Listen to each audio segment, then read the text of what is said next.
All right, all right. Good morning. Hello, hello. Mr. Ocampo here with the long-awaited read of Chapter 16 of Things Fall Apart. Welcome to class, Miss Hanson Robles. I'm looking forward to Chapter 16 as well. I know that things are starting to pick up the pace.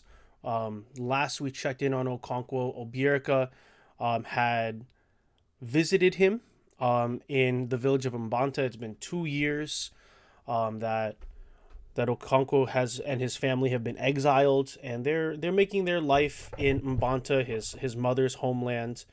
And Obieka came with news that the white man has showed up in his, with his iron horse, and that one of the neighboring villages was decimated. I think because they had killed the first white man, and upon hearing upon that murder, more white people showed up and took their revenge. So it's very interesting where we're at in the story, because Okonkwo can't really do anything right now. He's still in exile, but we're seeing that even though he's in exile, things are changing around him. Things are starting to look a lot different. Um, and as you know by the title, things are going to start falling apart pretty soon. And I have a strong feeling that chapter 16 is going to be one of those chapters where we start seeing things begin to fall apart. So we have here the chapter 16 questions. There we go. So these are going to be questions that you can expect in class that we're going to answer together. What is colonialism? What is okay, let's start with what is colonialism. Remember, at the beginning of the novel, we talked about, or we had a small lesson on what colonialism is. Basically, it's the expansion of a country's territory or a country's influence into another country, or another land that hasn't been claimed. This happened in Africa. This happened in North America. This happened in South and Central America. It happens, when a dominant country comes by and decides, like, hey, we want these land and resources, and if you live here, well, sucks to be you. You should follow us. That's colonialism, in my own words. But here is a very interesting video that we'll be watching in class. But that's not what we're here for today. I don't want to spoil too much about what we're going to be doing in class. Today we are reading Chapter 16 of Things Fall Apart. And I'll be taking notes as we go. They may or may not show up in the slideshow, because my notes tend to be a little messy, but I'll take notes nonetheless so that you can see me at action with my think aloud. That's how you should be reading this novel, thinking while you're reading. I know it's tough. Sometimes we use all of our energy, our mental energy, just to decipher the words and just to understand what it's saying. But once you get good at it, it's just kind of like riding a bicycle. You have to keep practicing. You got to keep going and doing it. And once you're good at deciphering the words, you can start recognizing the messages. And that's what we're going to be doing with our Think Aloud, to break apart the messages. So let's open up a new slide just for our notes here. Okay. Chapter 16. When nearly 2 years later, Obierica paid another visit to his friend in exile, the circumstances were less happy. The missionaries had come to Amofia. They had built their church there, won a handful of converts, and were already sending evangelists to the surrounding towns and villages. Okay. Already, vocabulary to know. In case you're not aware what these terms are, because it's a little confusing. Hold on, I want a slide where it has text. Give me a second, kids. It's been a while since I've been at my computer and doing stuff. This is definitely different from what we're used to now, which is hybrid. Are you all liking it so far? I miss my desk. All right. So vocabulary to know, we've got a couple of words here that I want to make sure that we understand before we move forward. So we've got missionaries. What are missionaries? People on a mission. That's what I'll put. People on a mission to spread the gospel, the word of God. I mean, we are talking about a singular God here, so we'll historically accurate it is Christianity that they are bringing. That's the one God, and that little detail is very important too, and you'll see why. Evangelists. Oh, these are missionaries, but people who specifically go out to talk to the people and convert them. Convert, to change one's mind. In this case, to convert is to change someone's mind about their religion. A convert, same spelling, different way of saying it, is someone who switches. So we're going to talk about conversion, converts here, and all that stuff. Okay. So they were already sending evangelists to the surrounding towns and villages. So they're sending evangelists, people who are like, all right, highly recommend watching the Book of Mormon. That's the Broadway musical. But you didn't hear that because that is definitely explicit. But it's also great, and it does kind of sound a lot like colonialism. Yeah, anyways, that was a source of great sorrow to the leaders of the clan, but many of them believed that the strange faith in the white man's God would not last. None of his converts was a man whose word was heeded in the assembly of the people. None of them was a man of title. They are mostly the kind of people that were called efulefu, worthless or empty men. So that's another vocabulary word, efulefu. Because this is a different language, I'll italicize it, and this means worthless, empty men, or people without a title. The imagery of an efulefu in the language of the clan was a man who sold his machete and wore the sheath to battle. So basically useless. Cielo, the priestess of Agbala, called the converts the excrement of the clan, and the new faith was a mad dog that had come to eat it up. So let's thank you for the clarification. So convert, this is the verb, and I'm going to underline this because it's where you put the accent. And then we're going to make this the noun. This is convert. I know it's a little confusing, especially for those of us who are learning English. That's okay. Just try to follow along, all right? Someone who has changed their mind, especially with religion.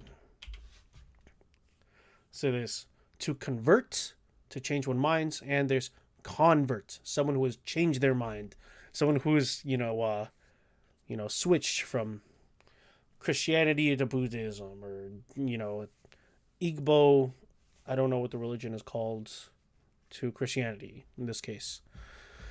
Okay, Cielo, the priestess of Agbala, called the converts the excrement of the clan. Excrement! That's another good word that I'm sure you all want to know. Excrement is poop. Excrement of the clan, and the new faith was a mad dog that had come to eat it up. What moved Obierka to visit Okonkwo was the sudden appearance of the latter's son in Woye among the missionaries in Omofia. Okay, so Okonkwo goes to get goes into exile, and then 2 years into his exile, Obierka visits him the first time, and that's when he talks about how the white man has showed up and a village disappears. Now in chapter 16, he visits again 2 years later. So Okonkwo is 4 years into his exile, and the reason why Obierka visits him is because he notices that Nwoye is with the missionaries who were sent to Omofia. Wait, so what happened to Nwoye? Did he leave Okonkwo during the exile? Wait a minute. Okay, so Obierka is talking to Nwoye before he goes visit Okonkwo the second time. What are you doing here? Obierka had asked when, after many difficulties, the missionaries had allowed him to speak to the boy. I am one of them, replied Nwoye. How is your father? Obierka asked, not knowing what else to say. I don't know. He is not my father, said Nwoye unhappily. Ooh, some drama. We knew Nwoye wasn't, the son that Okonkwo always wanted, but it looks like he has forsaken his father and joined the military, the missionaries. It's like he ran away from home. Nwoye ran away from Okonkwo. That's crazy. And so Obierka went to Mbanta to see his friend, and he found that Okonkwo did not wish to speak about Nwoye. It was only from Nwoye's mother that he heard scraps of the story. Did Nwoye get married? I didn't know he got married. When did he get married? Huh. That's different. I could have sworn that he was still not yet a man. The arrival of the missionaries had caused a considerable stir in the village of Mbanta. There were 6 of them, and one was a white man. Every man and woman came out to see the white man. Stories about these strange men had grown since one of them had been killed in Abame and his iron horse tied to the sacred silk cotton tree. And so everybody came to see the white man. It was the time of the year when everybody was at home. The harvest was over. Remember, the harvest is like one of the big things that they have to do, to have food for the rest of the year. So once the harvest is over, you can kind of relax again until it's time to plant. So this is the time where like everyone's on break. So, there's nothing else to do. So let's go check out what this white man is all about, right? So it looks like Mbanta is also one of the villages where the missionaries had gone to, and there were 6 of them, and six missionaries show up to Mbanta. 5 of them are like them, black, and one of them is white. So everyone is coming to see the missionaries because it's like there's nothing else better to do. When they had all gathered, the white man began to speak to them. He spoke through an interpreter who was an Igbo man, though his dialect was different and harsh to the ears of Mbanta. Many people laughed at his dialect and the way he used words strangely. Instead of saying myself, he always said my buttocks. But he was a man of commanding presence, and the clansmen listened to him. So this is cool. The white man is speaking. He's speaking through an interpreter. But the even in Igbo, they have dialects, kind of like how people in like on the west coast of the United States speak different from the Northeast, and they speak different from the people in the Midwest or people from the South. We all have different dialects. We all speak English, but we speak it slightly differently. It sounds like they're having trouble understanding this interpreter, because he says, instead of myself, he says my buttocks. He said he was one of them. They could see from his color and his language. The other 4 black men were also their brothers, although one of them did not speak Igbo. The white man was also their brother because they were all sons of God. And he told them about this new God, the creator of the world, and all the men and women. He told them that they worshipped false gods, gods of wood and stone. A deep murmur went through the crowd when he said this. He told them that the true God lived on high, and that all men, when they died, went before him for judgment. Evil men and all the heathen who in their blindness bowed to wood and stone were thrown into a fire that burns like palm oil. But good men who worship the true God live forever in his happy kingdom. We have been sent by this great God to ask you to leave your wicked ways and false gods and turn to him so that you may be saved when you die, he said. So I want you to imagine, everything that you believe, someone comes into your home and is like, hey, you're wrong. Let me tell you why you're wrong, and I'm here to save you, so start believing in me. That's essentially what this missionary is doing. Everyone's listening to him because like there's nothing else to do. But you can see that there's a difference between religions. Ooh, let's start a new slide here.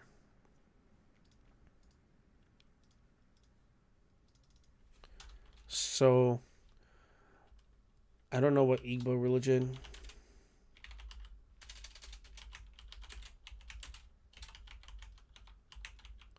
So this is where we have to use our skill of, compare and contrast. What do the Igbo people? Oh, maybe I should use a different slide. We'll do the. Here we go. Except we're going to make it so it's not like this. It's kind of weird. Yeah. Let's do that. Okay. So the Igbo faith versus Christianity.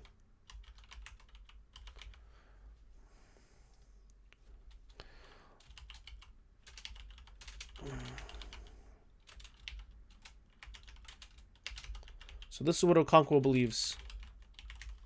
And this is what we've been learning about the entire novel. We've been listening to what they believe, right?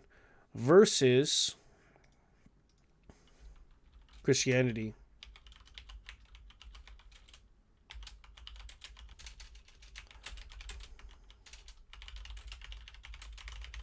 What the colonists believe, what the white people believe. So let's take a look at that again. All right. Let's take a look at that again. I wonder if I... Yes. So we're going to read this paragraph over again. And every time they mention like what you believe versus what we believe, I'm gonna make a note of it. Okay. So he spoke to an interpreter. Let's see. He said he was one of them. You can see from his color and language. The other four, the white man was also their brother because they were all sons of God. All sons of God. Told them about this new God, creator of the world. One God, creator of the world. Ooh. Thank you for that, Miss Answer. There's no way that I'm going to be able to pronounce that. Ojnala, I think. No, there's punctuation in there that probably means I have to pronounce it differently. But let's put this down as like a research that we've done.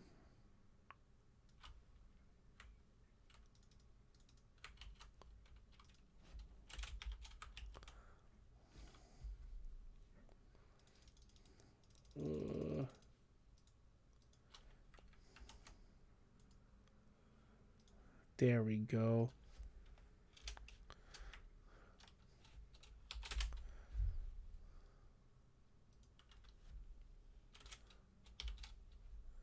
Check that out. Now we're learning.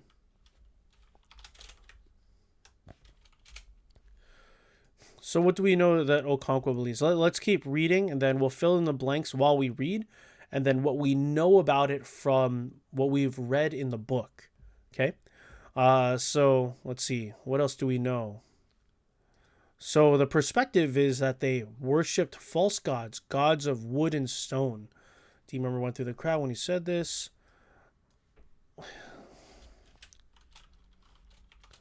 Lives on high,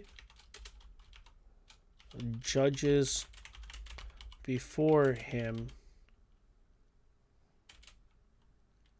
at death. So let's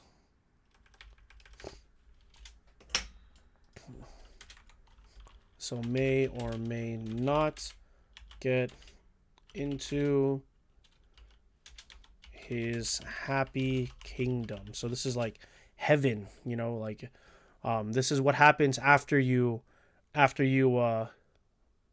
die is what they believe. I believe the Igbo faith believes in something different when you die. I want to say it's reincarnation, but let's see if we can uncover it Oh, as we keep reading. Good men who worship the true God live forever in his happy kingdom. Evil men and all the heathen in their blindness bowed to wood and stone were thrown into a fire that burned like palm oil. That's hell. We have been sent by this great God to ask you to leave your wicked ways and false gods and turn to him so that you may be saved when you die. Your buttocks understand our language, said someone lightheartedly, and the crowd laughed. What did he say? The white man asked his interpreter, but before he could answer, another man asked a question. Where is the white man's horse? He asked. The Igbo evangelists consulted among themselves and decided that they probably meant bicycle. Hey! So the white man's horse, last chapter that we were trying to figure out has been confirmed. It is a bicycle that they were talking about. There we go. They told the white man and he smiled benevolently. Whoop, hold up. You know, this is a word that I always never seem to remember. Benevolently. Or benevolent. So I'm going to put that in parentheses because it can, it's a suffix. You can add it. So benevolent means kindly. So he smiled at them kindly, warmly. Okay. Say to show care. There we go. When someone is benevolent, they're trying to show that they care. That's what it is. Okay.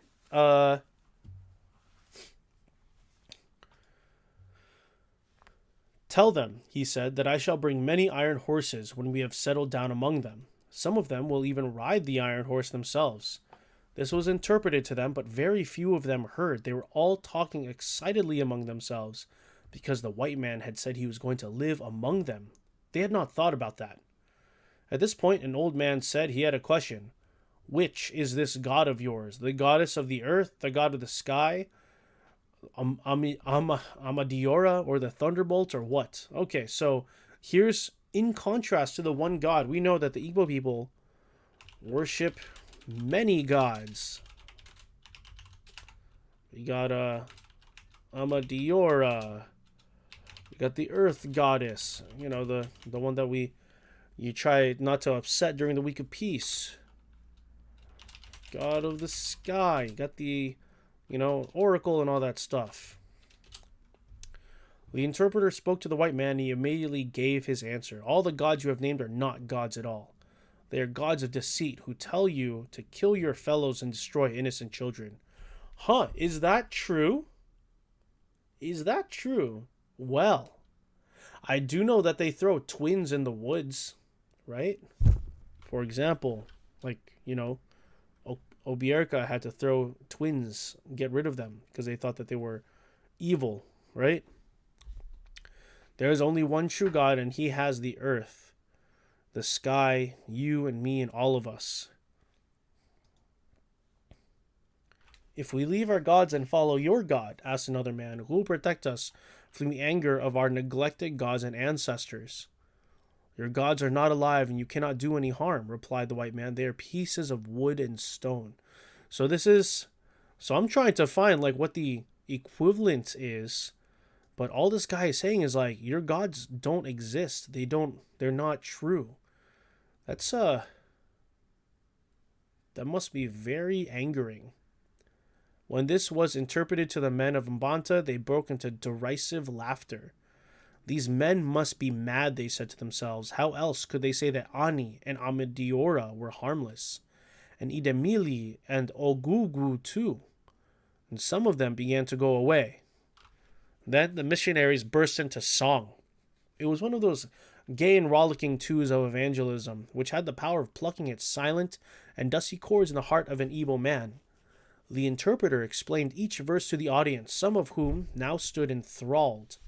It was a story of brothers who lived in darkness and in fear, ignorant of the love of God.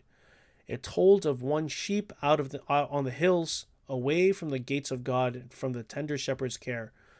This word, I thought that might be a confusing word, so I'm going to also define that. Enthralled. So enthralled means to be in shock. or stunned or like entranced. It's like when you're vibing, like you're just kind of like following along. That's what they're doing. They're singing these gospel songs, and the people who stayed to listen are like, whoa, this is some cool stuff, right?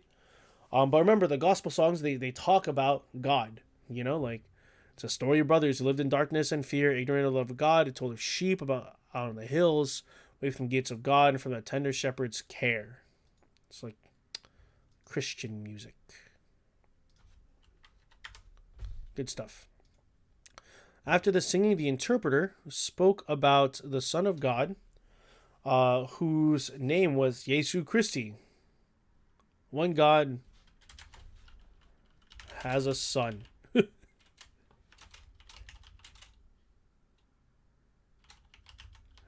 Okonkwo, who only stayed in the hope that it might come to chasing the men out of the village or whipping them, now said, "Also, Okonkwo was watching too. Okonkwo is here. Okay. You told us with your own mouth that there was only one God. Now you talk about his son. He must have a wife then." Haha.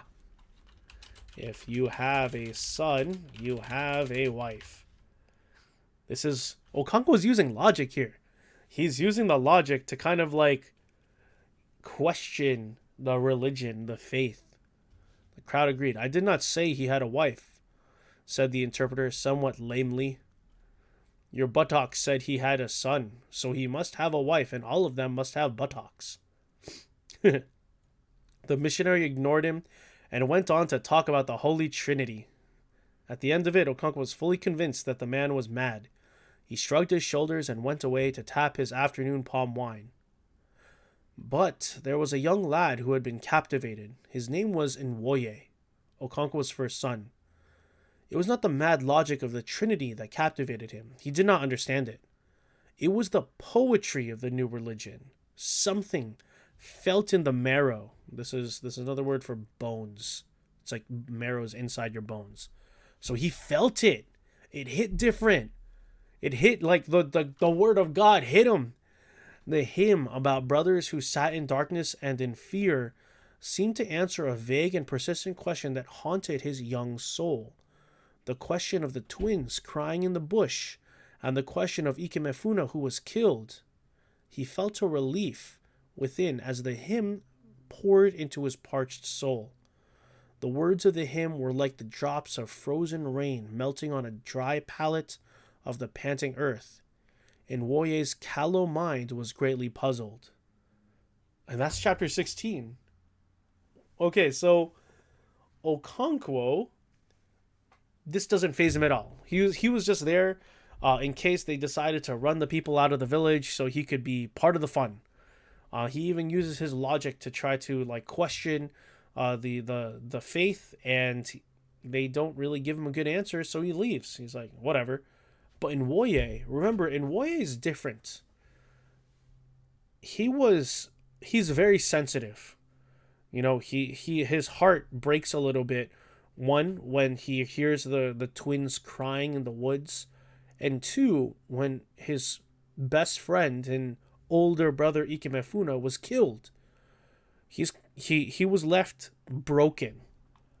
But maybe something that the missionaries were saying about this new faith brought him hope, brought him the answers that he was looking for, brought him that kind of feeling like you're fulfilled. Because the way that he was living with Okonkwo, I can imagine it must have sucked having a father like Okonkwo constantly telling him, like, you're not good enough, you're not a man, why couldn't you be more like your sister who's more of a man than you? Like, that's Okonkwo living with that, versus hearing like this faith where it's like, yeah, everyone's brothers and sisters under God, and you're judged based off of like your deeds and not because of how many yams that you can harvest. That must feel good for Nwoye. So it sounds like we know what happens. Nwoye leaves to join the missionaries, because that's what happened at the beginning of the chapter. This is all a flashback. He says, "I am one of them." So Nwoye leaves, But this is the moment where the missionaries show up in the village of Amanta, where Okonkwo and the rest of his family are staying. And that's when Nwoye kind of gets the seed implanted in him that things can be different. It's because of the white man. Now let's take a step back. This is happening all over Africa. Colonists are coming and sharing their culture. They're sharing their faith. Remember, religion is one of the big parts of culture. And we've spent a lot of time figuring out like what else the Igbo people believe. Like they have their own festivals, like the Week of Faith or Week of Peace. They have like the New Yam Festival that you have to sacrifice or like give thanks before you to the earth goddess before you begin. Like all of these festivals are based off of their faith, right? They have customs like the Igugu. Trial by Igugu. Right? Those are also part of the faith. They believe that these spirits exist. The spirits of ancestors exist. Right? But Christianity is telling them, yeah, none of these exist. It's just one God. All of this else, you're just worshiping false things. We're starting to see our first cultural conflicts. And it's a big one. Religion. And I'm not sure how many of you are familiar with history, but wars have been fought. Gigantic wars have been fought because of religion. Territories and countries were founded because of religion. Like people were persecuted because of religion. Religion is huge. Religion is a big part of culture. Like we're still dealing with those issues today. So you can't tell me that this isn't important to know, because here we see a conflict. Okonkwo chooses to deal with it one way, which is shrugging it off, and he's walking away from it. And Nwoye is choosing to accept it. What would you do if all of your principles were all of a sudden put into question?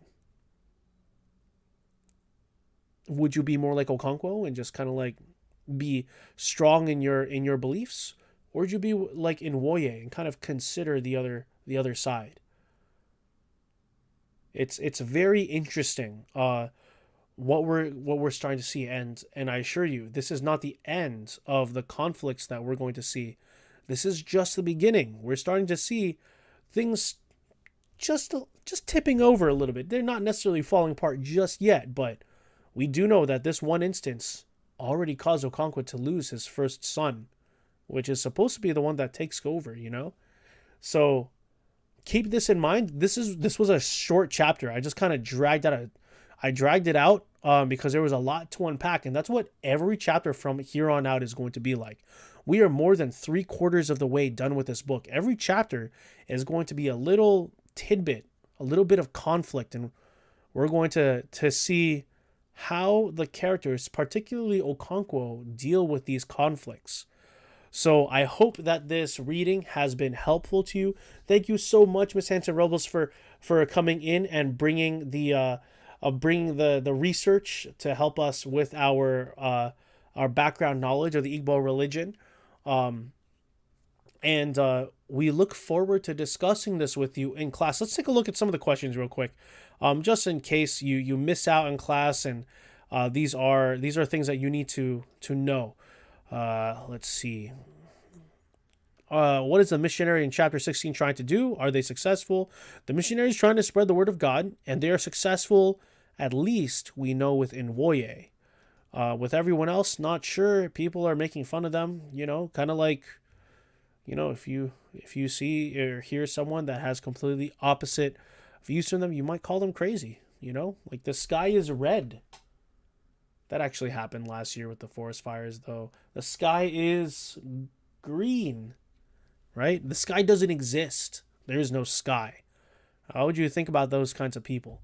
But for at least one person, Nwoye was successful. Let's see. In your opinion, does the missionary respect Igbo culture here, or are they trying to assert their beliefs on others? What do you think? Do you think that this missionary is trying to understand how the people feel and what they believe? Or are they just saying, no, you're wrong? Imagine a teacher telling you, like, oh, this is how things are done in my house. And then the teacher's like, well, your family's dumb. They're wrong. That's not how you should be doing it. Do you think that that's respectful? All the gods you have named are not gods at all. They are gods of deceit who tell you to kill your fellows and destroy innocent children. There's only one true God, and he has the earth, the sky, you and me and all of us. Like, sure, he's saying like what he believes, but he's also telling the people who are listening to him like, nah, you're wrong. He's not even giving them a chance to like. He's not trying to understand them, you know. So I would say he's not being respectful at all. He's pushing it. He's pushing it, and I don't think you would appreciate it if someone were to do that to you. I mean, I'm a teacher. I need to tell you what's right and wrong, like or not right. Well, not what's right and wrong. What's like truth or like give you different perspectives. I have to give you opportunities to think for yourself, right? I'm not just telling you how to think. I'm giving you some suggestions. At least I think I am. You know, if I ever feel too imposing, you got to let me know. You got to speak up. What is a cultural conflict? Give me an example either from real life, previous readings, or from the novel. Ooh. You're going to have to think about this one and try to apply it to your life. Because we see this cultural conflict. Like, one religion is trying to say the other religion is not true, is not valid. But let's think about, like, in real life. And I want to take it seriously, but at the same time, I want something that's, like, you know, relatable. I know. So you transfer schools. At Valley High School, our culture is if you put in your best effort, you'll get a D. But if you go to another school and they're really strict and they see you slacking off, they give you a hard 0. Like, no chances. That's a cultural conflict. That's something you'll have to deal with. And you might say like that's right or that's wrong, but like it's just something that you're different that you have to figure out how to deal with. And that's what all of our characters are doing. They're seeing something different now that they're used to, and they have to figure out how to deal with it. That grade policy thing though, very real. And remember, tomorrow there is a forum for those of you who are concerned about grades and how we are going to be moving forward. Check your announcements, at least in my class. I'll post the opportunity for you in the announcements and in our homeroom bulletin board so that you can see, and maybe you can ask your family to go to this Google Meet with you and listen to what other people are saying about how the grading is done in the school district, and you know, maybe you can and voice your opinion. That's what we trained you to do. Like semester 1 was creating an argument. You have an opinion about it, now back it up. I hope that you put the skills that we gave you to use. Last question. His name was Enwoye, Konko's first son. It was the poetry of the new religion, something felt in the marrow. The hymn about brothers sat in darkness and fear, something, something, something. He felt a relief within the hymn poured into his parched soul. Using the quote above, what about Christianity appeals to Enwoye? What matters to him most about newfound religion? Well, what sounds really good? Brothers who sat in darkness and in fear, like, can he relate to that? He probably feels like this. Maybe under Okonkwo, he feels like he's oppressed, like sitting in darkness and fear. Like he's afraid of Okonkwo. He's afraid of the culture that he's living in.